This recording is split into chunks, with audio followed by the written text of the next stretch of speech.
Bom, pega a sua Bíblia, por favor.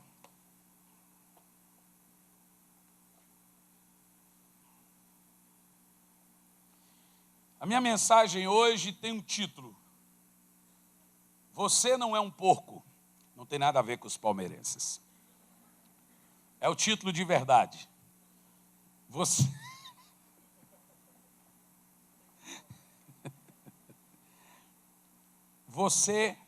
não é um porco. Romanos capítulo 1, nós vamos ler os versos 16 e 17. Tem ali um gurizão sem camisa dentro da igreja. Seu pai nunca te ensinou que é feio, vir assim, sem roupa, para o culto, não. Isso é um desrespeito. Você está com a camisa do Santos da sua idade, meu filho. Isso é bullying. Não, tem coisa na vida que a gente só faz depois de velho. Uma delas é torcer para o Santos. Briga de torcida do Santos, São Paulo e Corinthians brigando é pedra, pedaço de pau. Santos é muleta, bengala, dentadura.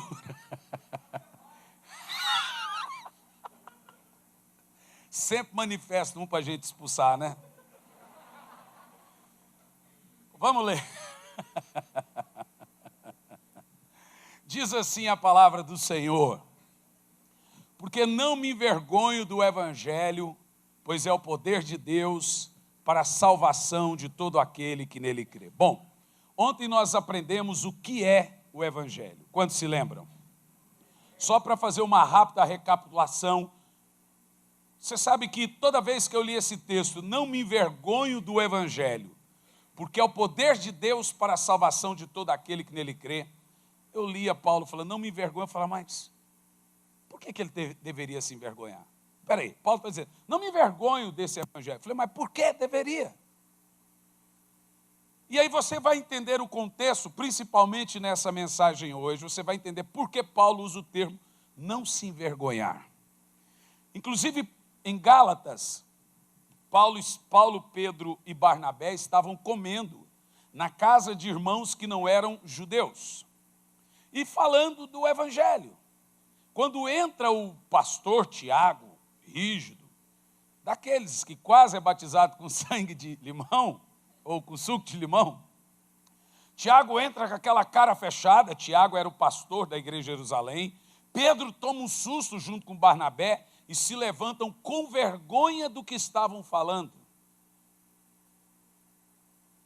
Paulo diz assim, vi que o meu irmão Pedro era passivo de repreensão porque foi hipócrita. Então você vê que essas briguinhas sempre acontecem. E diz o apóstolo Paulo que ele confrontou e resistiu Pedro porque foi passivo de repreensão. Paulo ainda diz assim, até agora eu estava comendo junto com os nossos irmãos. Por que chegou o nosso irmão Tiago, você ficou com vergonha? Paulo não tinha vergonha. Que vergonha? Para você entender o que é o Evangelho. Do que se trata o Evangelho? Veja Atos capítulo 20, no versículo 24, por favor.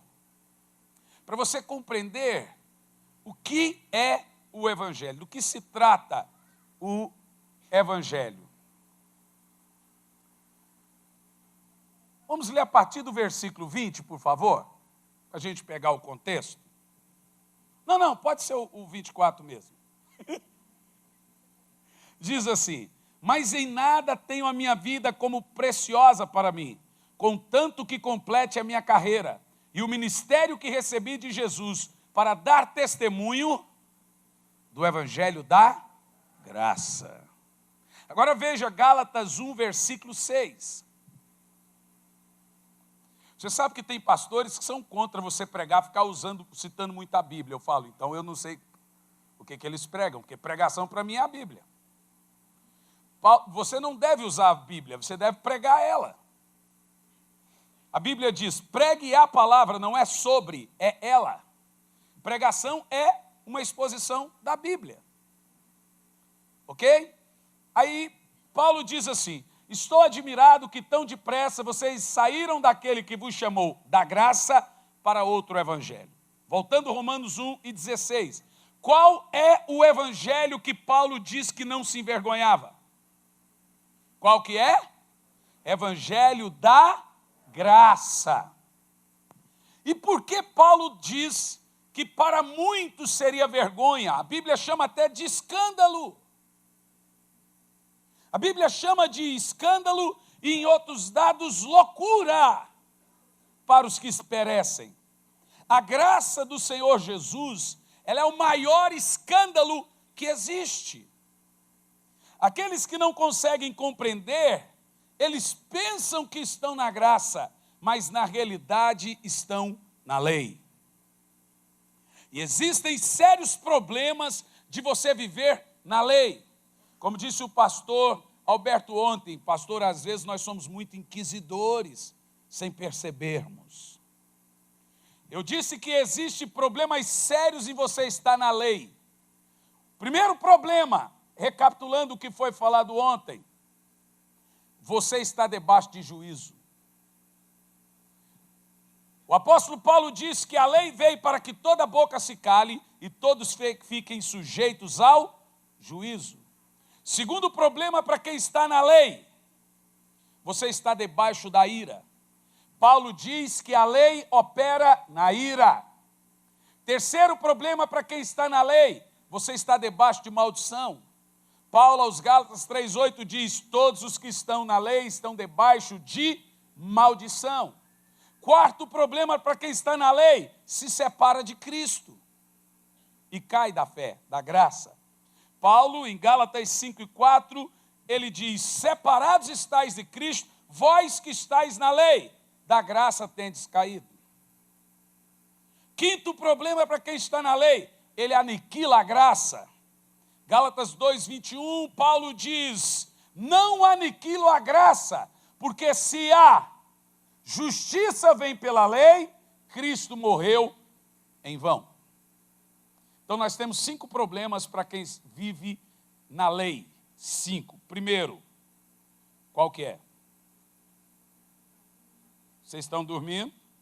Estão com tiriça? Qual é o primeiro? Debaixo de juízo. Segundo, terceiro, maldição. Quarto, separa-se de Cristo. Quinto, aniquila a graça. Nós aprendemos ontem que o fim da lei é Cristo. Eu sei que talvez você tenha muitas perguntas.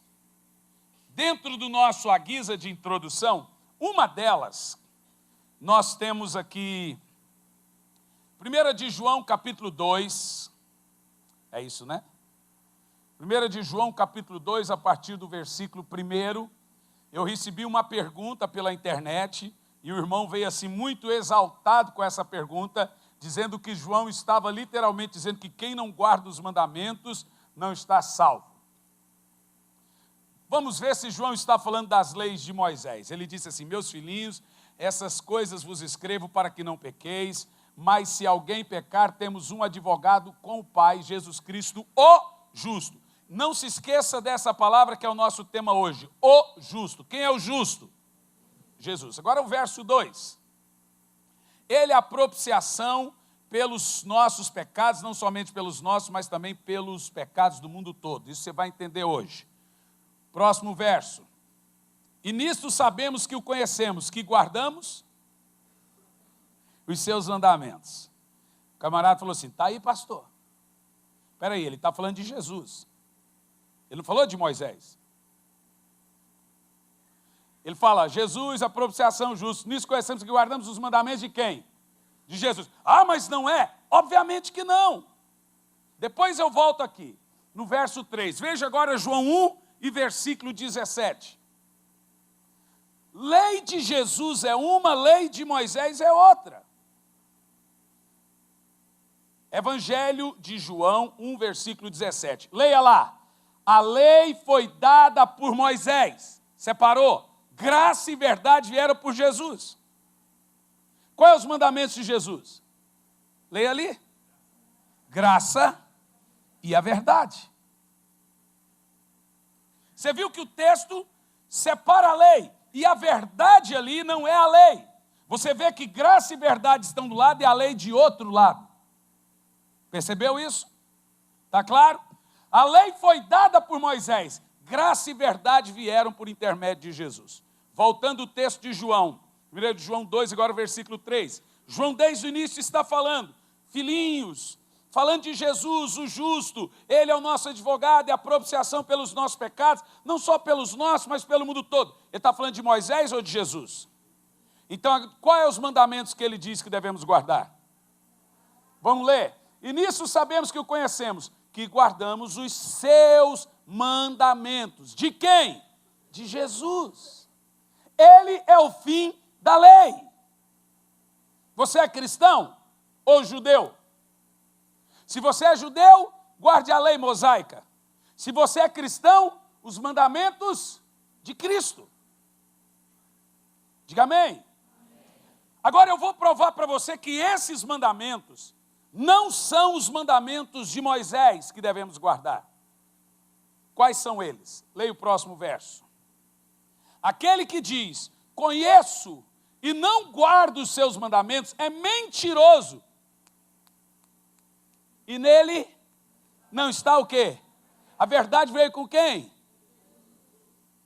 Nele não está a verdade. Tem duas verdades? A Bíblia diz que a graça e a verdade veio com Jesus. Jesus diz, eu sou a verdade. Ok? Que verdade é essa? Próximo verso.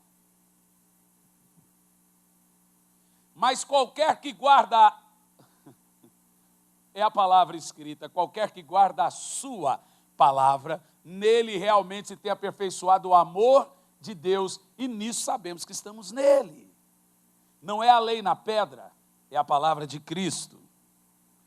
Mas aí o versículo 6, o camarada pegou, pastor, tudo bem, mas João fala de um mandamento antigo. Vamos ver como que está no verso 6. Aquele que diz que está nele também deve andar como ele andou. Como Jesus andou? Em graça e em verdade. Agora prossegue o texto.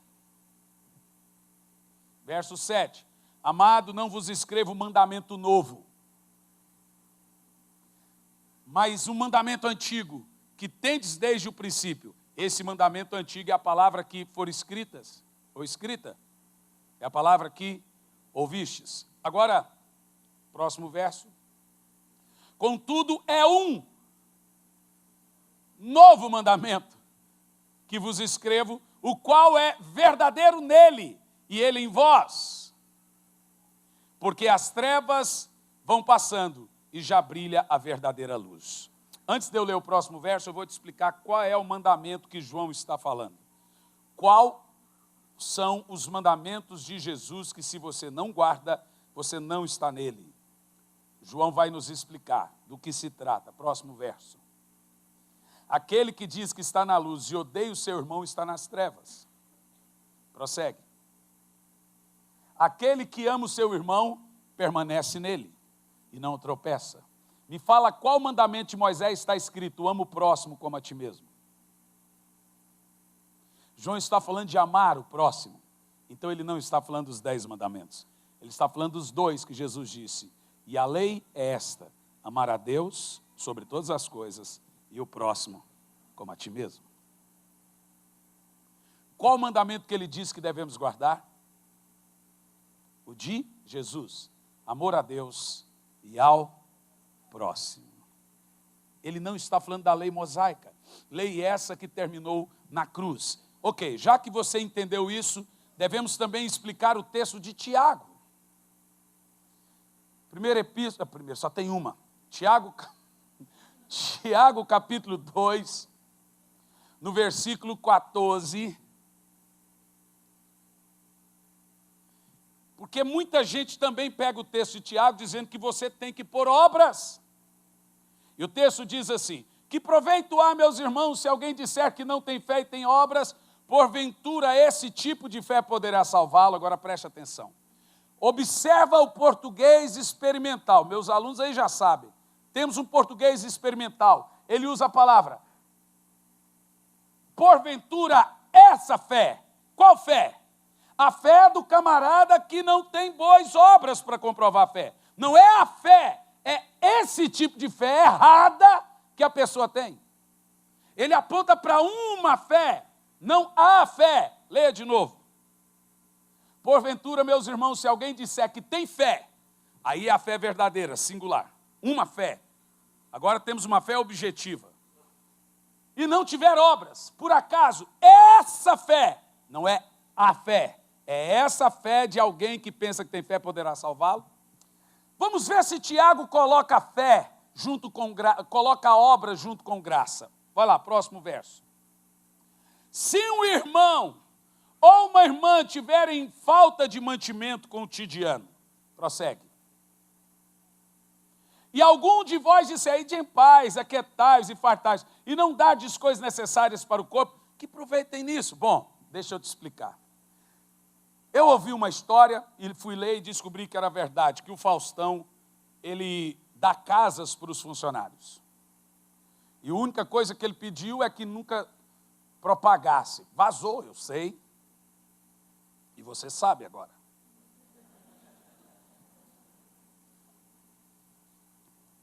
E aí,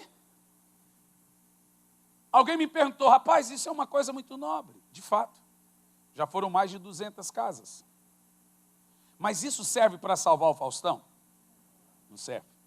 Mas se o Faustão se converter, tudo que ele fez é creditado na justiça dele. Aí agora Deus pega todas as obras dele, que nunca serviram, e credita na justiça dele. Ele é salvo pela graça. Mas depois Deus pega as boas obras e acredita. Tudo que você faz é ato de justiça. Quando você está no seu trono branco, é um ato de justiça. Escovando o dente é um ato de justiça. O pastor leu o texto ontem, quando ele falou das ofertas e disse, e isso lhe é creditado como fruto da sua justiça. Tudo que você faz depois de ser salvo, é creditado como galardão, como recompensa e obra. Nunca antes, sempre depois. Você não é salvo por fazer nada, mas fazendo, você é recompensado, não salvo. E só é recompensado se for salvo. Se eu sou salvo, tudo na minha conta que eu faço é creditado como fruto dessa justiça. É chamado de fruto de justiça, ou atos do justo, atos de justiça. Ou seja, você observa aqui nesse texto que Tiago não está falando da salvação. Você é justificado de duas maneiras, perante Deus e perante os homens. Perante Deus você é justificado pela fé somente. Perante os homens você é justificado pelas obras. Os homens não podem ver a sua fé. Os homens não querem nem saber se você crê em Deus. Tiago diz, adianta você falar para as pessoas, eu creio em Deus. Para elas não importam. Elas querem saber que ato dessa fé você tem para comprovar que você tem Deus. Por exemplo, Paulo diz assim, se Abraão foi justificado por obras, ele pode até se gloriar, mas não perante Deus, mas perante os homens. Jesus diz, brilhe a vossa luz perante os homens pelas suas obras. Você percebeu? Você é justo perante os homens por ser bom. E você é justo perante Deus pela fé. É nesse sentido, Tiago está falando da justificação perante os homens, e Paulo fala da justificação perante Deus. E a prova que Tiago fala da justificação perante os homens é que ele usa o termo ajudar o próximo. Não há um contrassenso, um contraponto. É que um fala de uma justificação e o outro fala de outra justificação. Ok? Vamos pregar agora? Eu gosto de fazer isso, gosto de responder perguntas. Voltando a Romanos 1, 16 e 17, porque hoje a mensagem não tem nada a ver com os palmeirenses. Eu preguei ela agora em João Pessoa. Você não é um porco. Fala para o irmão. Não, não fala isso, fala só para ele.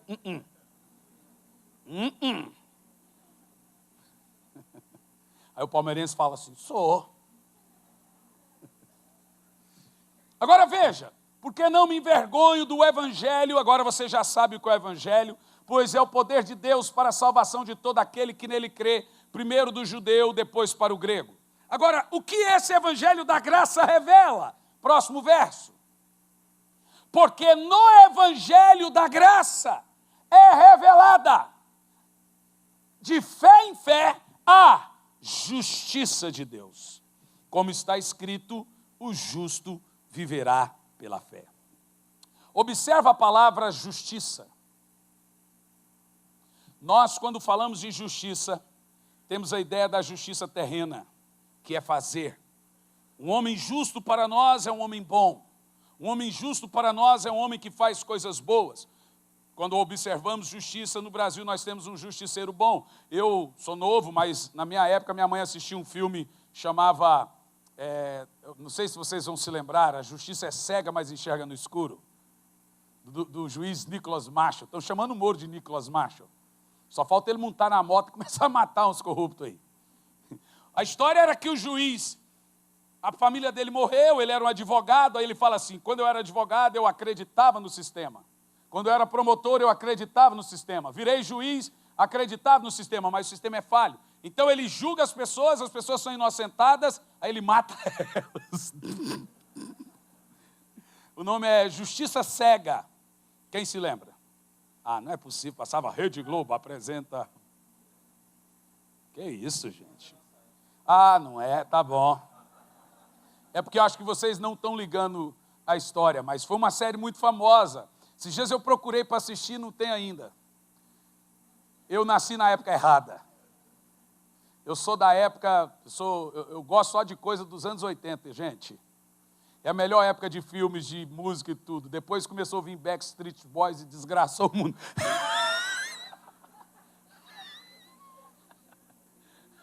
Não falei nenhuma mentira. Pode ir, vai atrás, você vai ver. Agora diz assim, ó. No Evangelho é revelada a justiça de Deus. Justiça para nós é fazer. Para Deus não é fazer. Justiça não está ligada a fazer, gente. Justiça não é fazer a coisa certa. Justiça é crer de maneira correta. Agora preste atenção. Nós vamos caminhar aqui na Bíblia, lá antes da lei, quem era chamado de justo? Na lei, quem é o justo? E depois da lei, quem é o justo? A Bíblia diz que você é justo.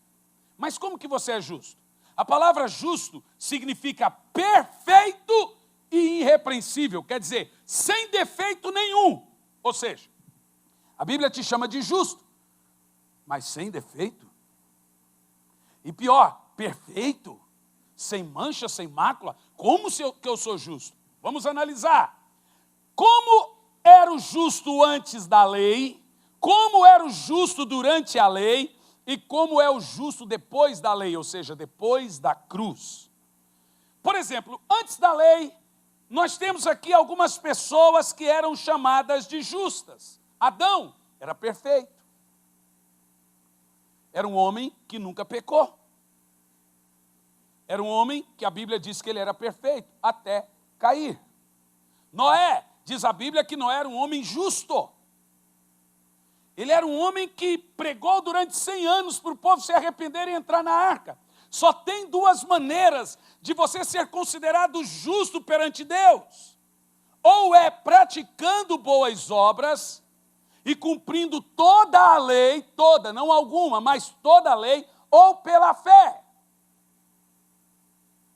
Põe Tiago capítulo 2, versículo 23, você vai ver como Abraão foi considerado justo perante Deus. Como Abraão foi aceito por Deus. Porque nossa fé deve ser fundamentada nisso. Tiago 2, 23. E cumpriu o que diz a Escritura. Abraão creu.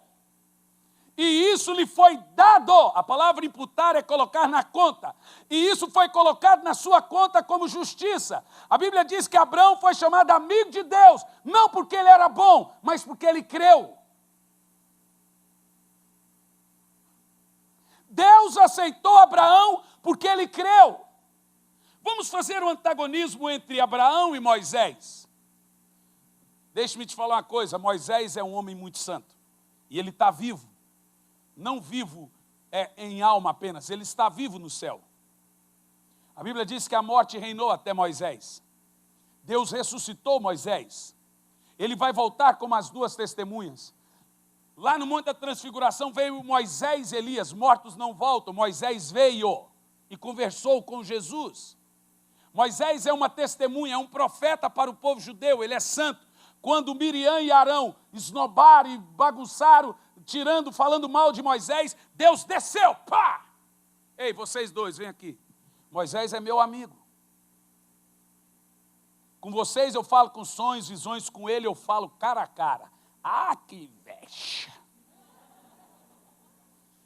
Então veja, a ideia não é você denegrir Moisés, a ideia é você mostrar que passa o tempo das alianças. Moisés é um santo homem de Deus, mas Moisés é um homem de mérito. Deus escolheu Moisés para a lei, Deus escolheu Abraão para a fé. Abraão é o profeta da graça, Moisés o da lei. Quem está comigo? Raramente você só vê na Bíblia uma vez falando da fé de Moisés. E toda vez você vê falando da fé de Abraão. Quando Deus chamou Abraão, ele saiu sem questionar. Quando Deus pediu filho para Abraão, ele nunca questionou a Deus. Tudo bem, só para matar? Aonde, que hora? Beleza? Chegou a passar, falou, estou levando um menino. Deus mandou matar, tchau!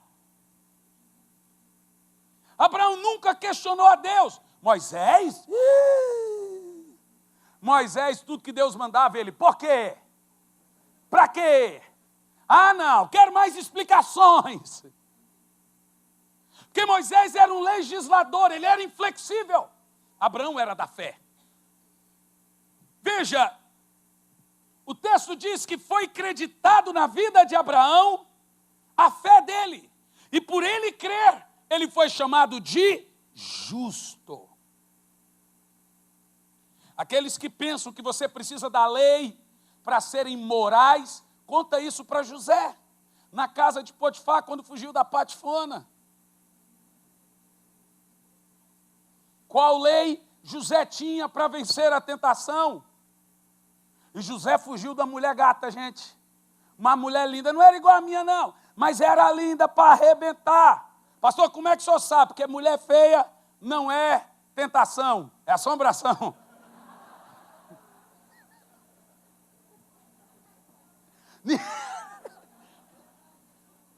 Então José, ele fugiu porque tinha que fugir. Mas olha o que José disse: não vou pecar contra o meu servo Potifar e contra o meu Deus. E não tinha nenhuma lei. E ele tinha o temor do Senhor. Vocês entendem o que eu estou falando? Jó, Deus pregando sobre Jó, tendes visto o meu servo Jó. O que Deus falaria de você para o diabo? Como Deus falaria de mim? Satanás, você tem visto o meu servo Hernani? Porque Deus testemunhando sobre Jó, ô capeta, vem aqui, ô corintiano, você tem visto o meu servo Jó? Homem reto, íntegro, temente a Deus, presta atenção na palavra, que se aparta do mal. Justo Jó. Como que Jó era justo se não tinha nenhuma lei? Olha as características de Jó. Eu estava falando com o pastor Leandro no almoço. Cara, você percebeu que as características que Deus dá sobre Jó só pode ter quem tem o fruto do Espírito? Jó era paciente, benevolente, justo, se apartava do mal, íntegro, orava pelos inimigos e pelos amigos. Hoje são características do fruto do Espírito. E isso, o Espírito Santo não tinha sido derramado em toda a carne. Não buga não, irmão, não buga não. Os mais jovens sabem o que eu estou falando, bugar, dar tilt na cabeça. Aguenta o tranco, porque a revelação é forte. Vamos construir essa ideia do justo aqui. Como que esse homem, Deus teve questão de encher a boca para testemunhar sobre ele e disse: Jó é justo. Irmão, se a sua mulher falar que você é justo, ela pode estar muito apaixonada. Se o seu filho falar que é justo, ele pode estar puxando sardinha. Se o seu pastor, ele deve gostar muito de você. Mas se Deus falar, é porque você é. Agora você pega como esses homens antes da lei eram justos. Se eles não eram justos por praticarem a lei, eles eram justos por quê? Pela fé. Eles creram em Deus. Deixe-me te dizer, tempo desse atrás eu estava orando e falei, Senhor, eu quero ter uma fé, eu quero ficar enfesado, muita fé, meu Deus, eu quero ter fé demais. Como que eu posso ter uma grande fé? Eu lembrei que no Novo Testamento só 2 pessoas foram chamadas por Jesus de pessoas de grande fé. Só 2, em todo o Novo Testamento. Só 2. Para Cananeia e para o centurião. A mulher, Jesus disse, mulher, grande é a tua fé. Aquela que disse, os cachorrinhos também comem da migalha que cai da mesa do seu Senhor. Jesus falou, opa, ela entendeu.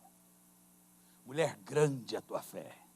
E o centurião, Senhor, não precisa ir na minha casa, basta uma palavra e o meu servo ficará curado. Jesus falou, nunca vi tamanha fé em toda Jerusalém. Nem os discípulos, ninguém. Qual é o padrão que essas 2 pessoas tiveram uma grande fé? Eu vou lhe dizer, as 2 não eram judeus. As 2 nunca tiveram nenhuma relação com a lei. O único contato que eles tiveram com Deus foi através de Cristo. Por isso que a fé deles não era misturada. Aonde chega a lei, morre a fé. Se você quiser misturar graça com lei, nunca mais leia Paulo. Paulo é inimigo disso. Procure 2 apóstolos. Ou nenhum. Procure profetas. E tente viver disso. Tente ser justo fazendo. Você não vai conseguir. Ninguém consegue. Agora, nós temos depois da lei. Isso aqui é extremamente interessante. Na lei, o termo justo pela fé deixou de ser usado para homens e passou a ser usado para um animal. O cordeiro. Agora, chegou a lei, você lembra, o ministério da morte. A lei, depois que a lei veio, ela deixou todos inculpáveis e deixou todos debaixo de juízo. Paulo diz que esse é o ministério da morte, o ministério da condenação. Então agora todos estão nus perante Deus. Então agora todos estão inculpáveis. Então tudo que Deus faz agora durante a lei é um cerimonial, escute isso. A lei ou o Velho Testamento é uma grande pregação de Deus em fatos reais, com dramas e pessoas reais sobre a cruz. A Bíblia diz, em Hebreus 10, primeiro, que a lei é sombra para a graça. Ela é um vislumbre. Então, quando você olha para a lei, você deve imaginar que aquilo está explicando a graça. Nunca é doutrina. Então, eu vou te explicar uma sombra aqui agora. Imagine o seguinte, que você tem a Arca da Aliança. É um caixote de ouro grande, com uma tampa. Em cima tem 2 querubins de ouro. Dentro da arca tem a vara de Arão, os 10 mandamentos e o maná. A vara de Arão representa o sacerdócio de Jesus. O maná representa o pão que desceu do céu, sombra, símbolo. E os 10 mandamentos representam a santidade e a moral de Deus. A tampa da arca era chamado de propiciatório. O que é um propiciatório? Ela tinha uma espécie de bacia em cima da tampa. Como que funcionava? Vou te explicar a sombra para você entender a graça. Como que funcionava a sombra? Ano após ano, o judeu tinha que pegar o cordeiro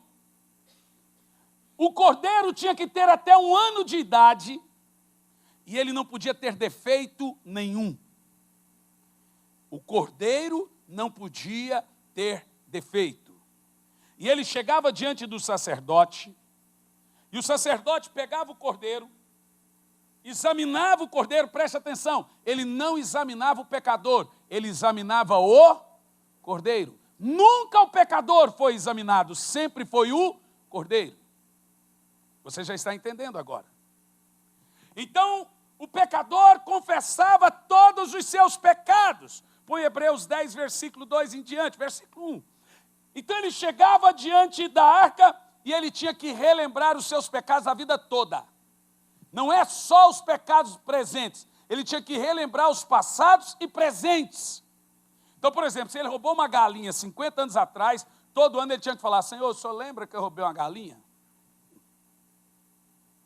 Então ele confessava os pecados do passado e os presentes. Era chamado de dia do perdão, ou Yom Kippur. Durante 7 dias do ano se fazia rememoração de pecados. E os pecados não eram perdoados. Sabe como que funcionava? Os pecados eram creditados como dívida. Deus ia pôr na conta. Ele não colocava na conta deles, mas ia pondo: ó, você está me devendo, um dia eu vou cobrar. A Bíblia diz que era uma carta de promissória, uma cédula de dívida. Então, toda vez que eu chegava com o cordeiro, molava o cordeiro, Deus anotava: mais um para a sua conta, 1 ano de dívida. Vocês entendem o que eu estou pregando? Diz o texto: porque a lei tendo sombra, presta atenção, Velho Testamento é sombra. Por que nós lemos ele? Para apontar e mostrar toda a realidade. Toda vez que você abre o poderoso Deus do Velho Testamento, a arca, tudo que você abre no Velho Testamento, como Deus abriu o mar, como Deus tirou o Egito é o mundo, Deus tira você do mundo, tudo isso são sombras. É a Bíblia pregando a graça. E diz: porque a lei é sombra de bens futuros e não é a imagem exata das coisas. Preste atenção, não pode nunca, pelos mesmos sacrifícios que continuamente se oferecem de ano em ano, aperfeiçoar os que se achegam em Deus. Você está entendendo isso? Próximo verso. De outra maneira, se o sangue das ovelhinhas tirasse os pecados, olha o que diz: de outra maneira, deixariam de ser oferecidos, não precisaria mais. E aí diz assim: pois tendo sido uma única vez purificados pelos pecados, aqueles que prestavam culto não teriam mais consciência de pecado. Sabe aquilo que você constantemente traz à sua memória?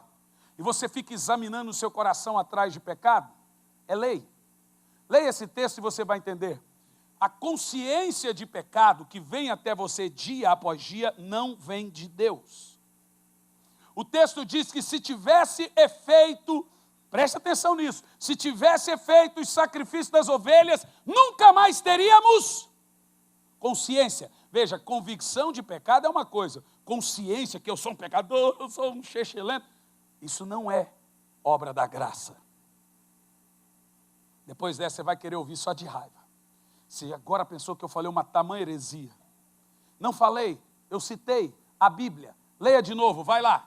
De outra maneira, não teriam deixado de ser oferecidos os sacrifícios, pois tendo sido uma vez purificados os pecadores com o sacrifício das ovelhas, nunca mais teriam consciência de pecado.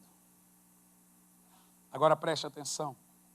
Eles chegavam diante do sacerdote, a ovelhinha era justa, o sacerdote examinava o cordeiro, via se não tinha defeito. Não, esse cordeiro é perfeito. Imolava ele em cima da arca. E o sangue ficava em cima da arca. Para que a lei de Deus não visse o pecado. O sangue escondia durante 1 ano o pecado do pecador. Escondia, era uma dívida. Deus falava: olha aqui, assina essa promissória porque eu vou cobrar a conta. Isso lá na lei. Agora continua o texto. Vai lá. Mas esses sacrifícios, cada ano, se recordavam os pecados. Irmão, o que você vai ouvir aqui hoje é a coisa mais radical que você já ouviu na sua inteira vida. E diz o próximo texto: porque é impossível que o sangue de touros e bodes tire pecado. Ele só escondia. Ele aumentava a sua dívida. Prosseguindo. Pelo que entrando no mundo, agora fala do Cordeiro perfeito, o verdadeiro justo. Pelo que entrando no mundo diz, sacrifício e oferta não quisestes. Tem gente que pega esse texto para falar mal de pastor que prega oferta na igreja.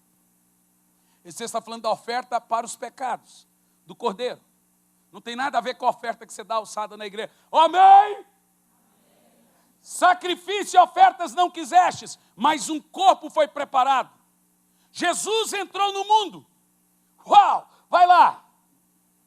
Não te deleitas em sacrifícios e holocaustos pelo pecado, viu? Não tem nada a ver com a oferta de culto, é sacrifício pelo pecado. Prossegue.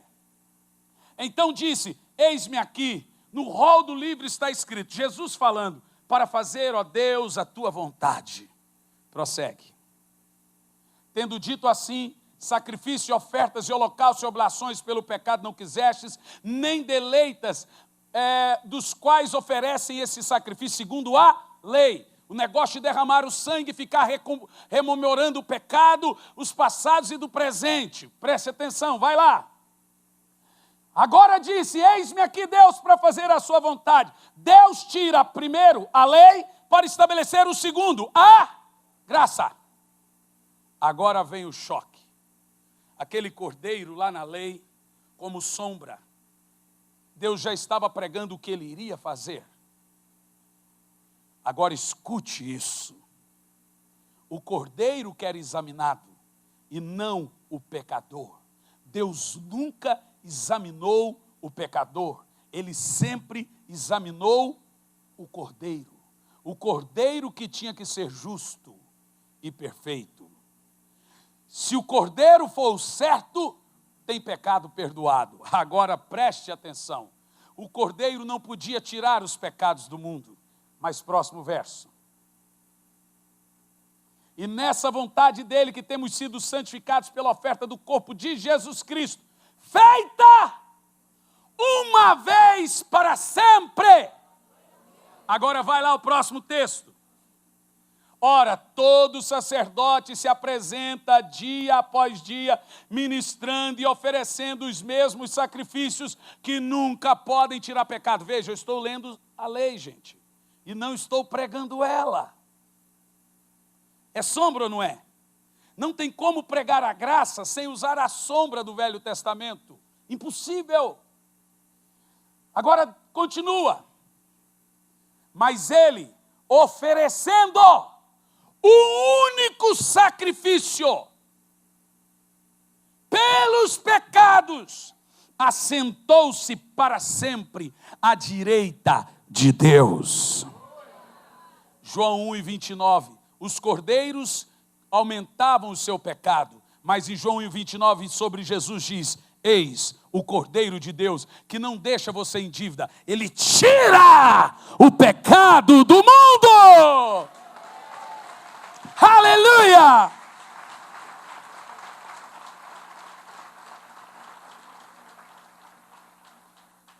Ou seja, o justo, que era ovelha, passou a ser quem? Jesus.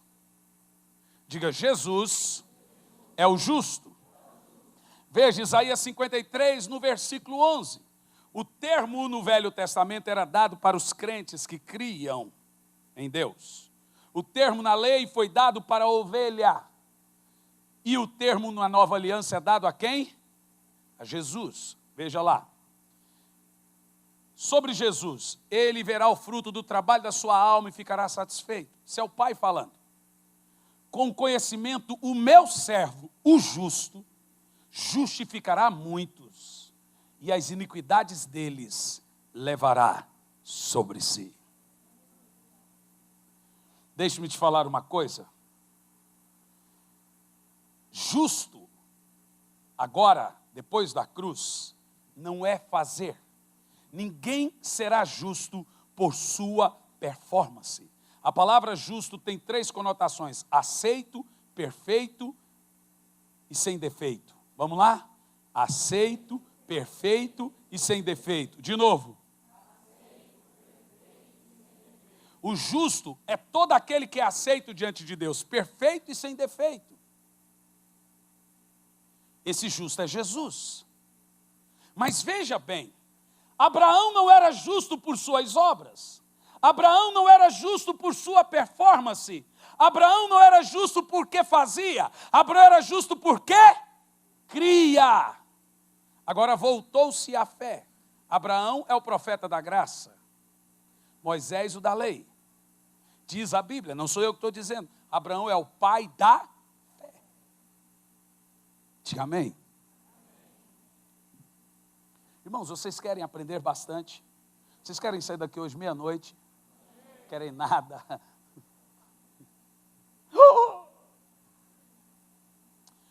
Como nós somos justos hoje? Presta atenção. Quando Deus olha para você, Ele diz, você é justo. Mas pastor, justo não é aceito, perfeito e sem defeito? É. O cordeirinho, ele era aceito porque ele era perfeito e sem defeito. Como que eu sou justo? Não é por suas obras, não é por sua performance, nunca é fazendo. Como que eu sou justo? Vamos ver Romanos capítulo 5. Vamos ler os versos do 17 ao 19. Nós vamos entender isso agora.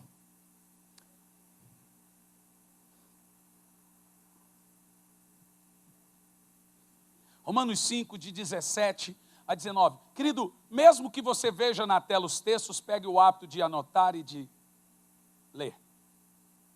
Porque quando você vai evangelizar alguém, você não dá um celular. Você não vai aprender nunca a manusear a Bíblia, porque o pastor sempre põe ali. Isso aqui é para crentes novos, pessoas que esqueceram a Bíblia. Mas você tem que ir ali, esqueça aquilo ali, olhe na sua Bíblia, que você vai ficar ágil. Diz assim, porque se pela ofensa de um só, epax, a morte reinou, olhe para mim, quem é esse? Um só. Quem é esse? Então vamos pôr o nome aos bois, ou boi. Pelo pecado de Adão, a morte entrou no mundo. A morte é o maior exemplo que o pecado de Adão está no mundo. Deixe-me te dizer, você tem ainda a maior influência do pecado de Adão no seu corpo. Morte é uma doença que mata lentamente. Quando você nasce, você já começa a morrer. Ela deteriora as células, despigmenta a pele, deteriora os órgãos lentamente até você morrer. O nome disso é pecado. E o pecado ele vem pela corrente sanguínea, veio de Adão, passando de pais para filhos e chegou em você, chamado DNA. E por causa do pecado de Adão, diz, veio a doença chamada morte. Todo mundo aqui está doente, na carne. Por isso que nós vamos morrer. Eu não. Jesus volta antes. Mas vamos lá. Por causa do pecado de Adão, um só homem pecou, a morte reinou. Quem é o culpado do pecado? Adão. Por isso que eu creio que quando chegarmos no céu, vai ter um exército em volta da casa de Adão, para protegê-lo. Estou brincando, não vai ter nada disso. Mas escute, preste atenção.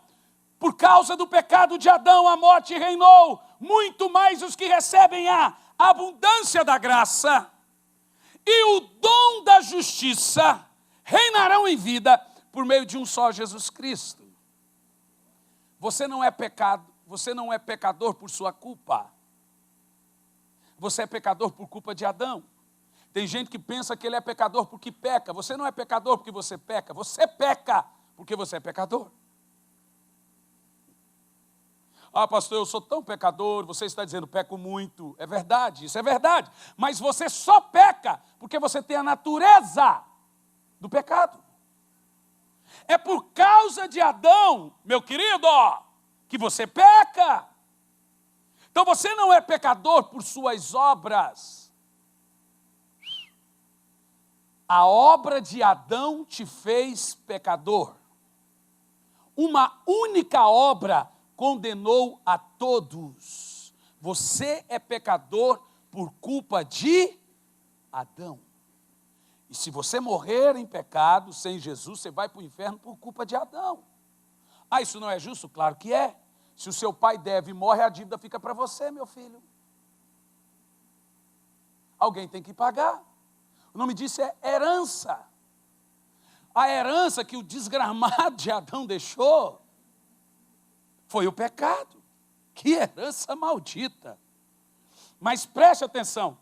Se a morte reinou e a obra de Adão condenou a todos, muito mais os que recebem a abundância da graça e o dom da justiça reinarão em vida. Preste atenção em duas palavras: abundância da graça e dom de ser justo.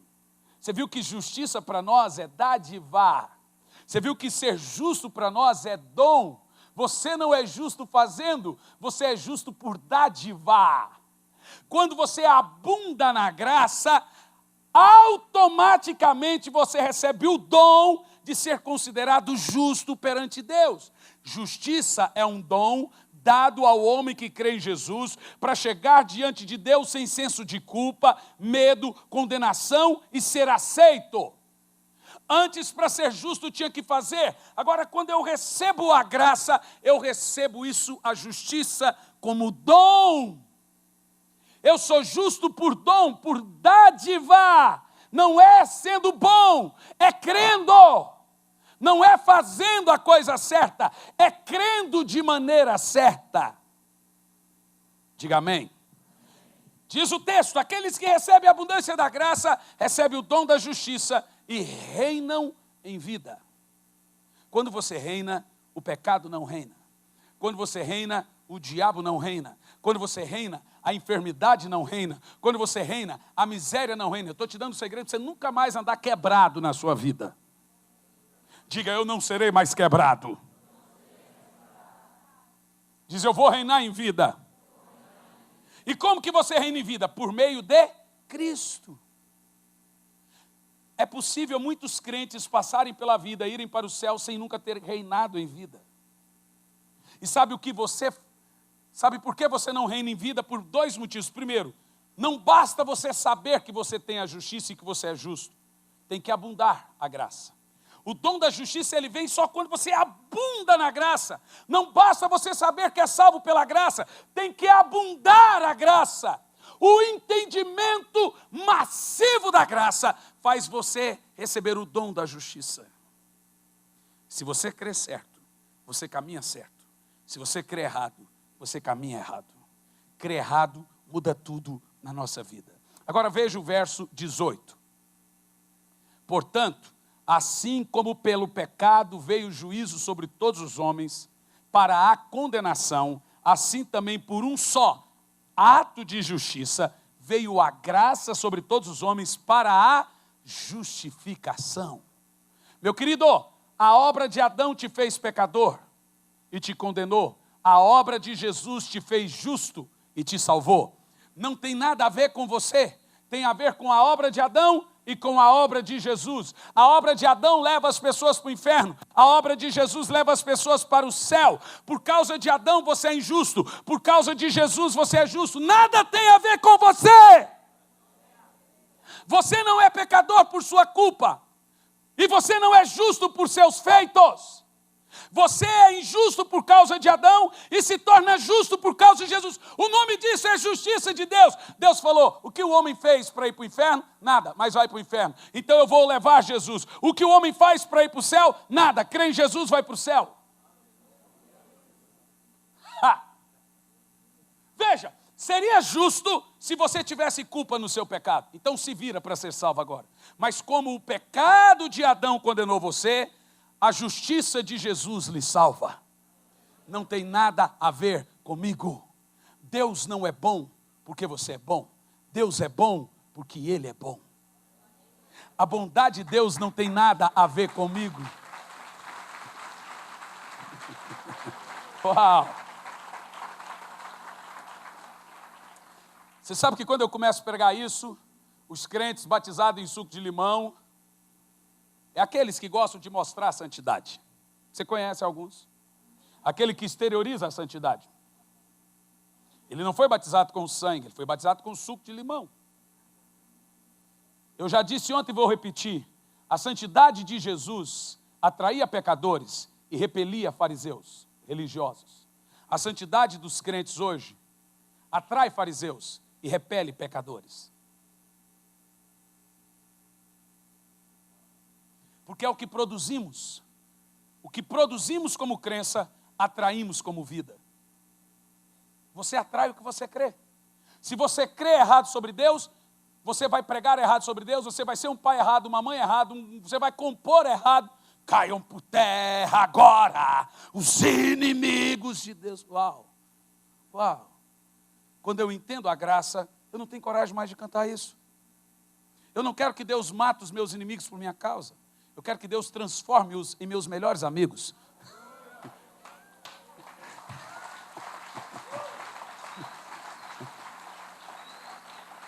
Sabe, o mau entendimento de Deus faz o cara ir na mídia falar: se eu sou profeta, você está amaldiçoado.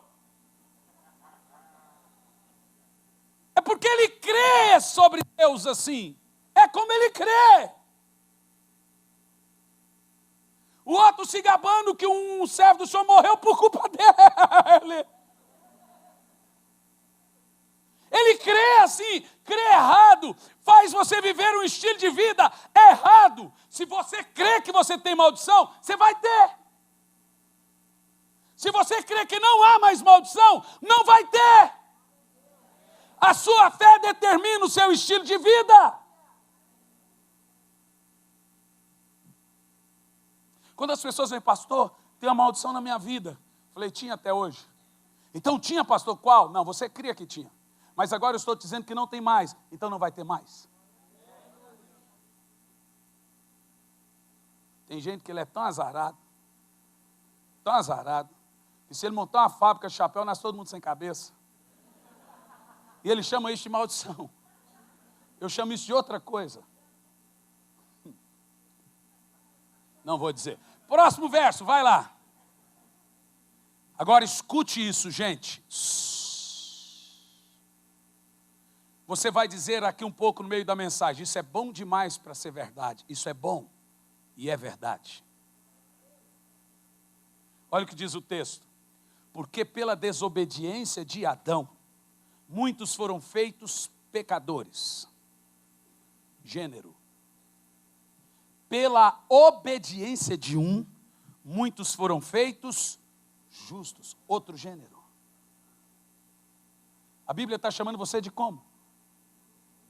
Você era chamado de pecador, e agora você é chamado de justo. Mas você não é justo por seus feitos, você não é justo por seus méritos, você não é justo fazendo, você é justo crendo, diga crendo.